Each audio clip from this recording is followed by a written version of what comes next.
Off we go. Okay. Interdisciplinary designer, out in IADT for the guts of 20 years. I spend pretty much all of my time dealing with students, schools, parents, open days, clients, industry, etc. Explaining what this thing design is, heart and head basically. Students that are in the room that I've taught will know that rub tummy, pat head metaphor, but rationality and intuition. We teach frameworks, of which there are probably too many, but pretty much all the same kind of thing: divergent, convergent thinking, alternatives and choice, defining problems, yada yada. We teach collaboration, users, collective purpose, interconnected problem, stakeholders, blah, blah, blah. The idea is that you learn to be mentally agile and spin many plates, and that is a skill we constantly hear isn't very common in the workplace. Connections, exploding out problems, contexts, seeing patterns and finding solutions. I mean, something we're all in the room very familiar with, I'm sure.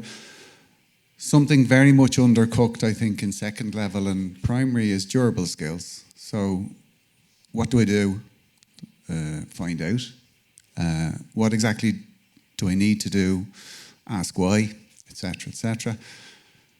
We try and teach needs and wants, but primarily needs over wants. So citizen designers, active citizenship, social, civic, planet, not stuff, dopamine, landfill.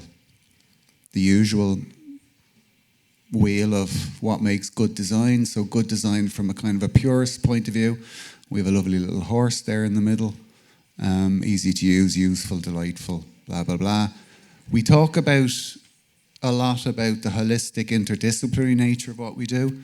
So objects, interaction, services, systems, infrastructure, environments, and the notion that everything is interconnected and that you're never just doing one thing.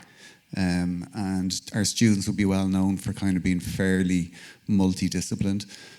Then they go into work, and then they come back to me and they go, what are you doing teaching us all that good stuff when I'm primarily doing that bit? Don Norman did a talk there in the summer that I saw, and he basically said the double diamond should be called a single diamond because we never get to ask what, we just get to ask how and implement and deliver other people's stuff. Designer's idea of a good designer, or a client's idea of a good designer: you're fast, you're risk-free, you're low price, and you put lipstick on a pig, and that's your horse. Okay? In reality, then, you've got the spectrum of, like, the scope of possibility, and in reality, we probably are all, myself included, objects, interactions. Great to see people like John and Trevor Vaugh moving into services, but systems, etc., etc. There's so much opportunity there. Meta-crisis, we all know what that is. The pale blue dot, the famous Carl Sagan image from, he didn't take it himself, obviously, but he certainly instructed it be taken. Planet Earth, we're just a speck of, whatever. So here's a problem, the big design problem. Systems, economics, markets, GDP, profit, extractive stuff, citizens and people, and democracy in the middle, getting the life squeezed out of it from above and below. Green shoots, citizens' assembly, unbelievable initiative. Not run by designers, but very designerly in its approach. And then we have the public design services being kind of rolled out by Trevor Vaugh, a lot of good people involved. WEF, World Economic Forum, Forbes, all of the big bean counter characters. This is what they say everybody needs to be able to do in the workplace. And it's pretty much design skills. So in reality, the big bean counters are saying that design needs to be everywhere: work, life, planet, everything.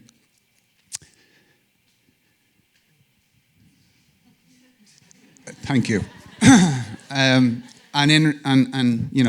In our education system, we've got universal education, we've got art, we've got craft, and in craft we've got some kind of very basic version of design.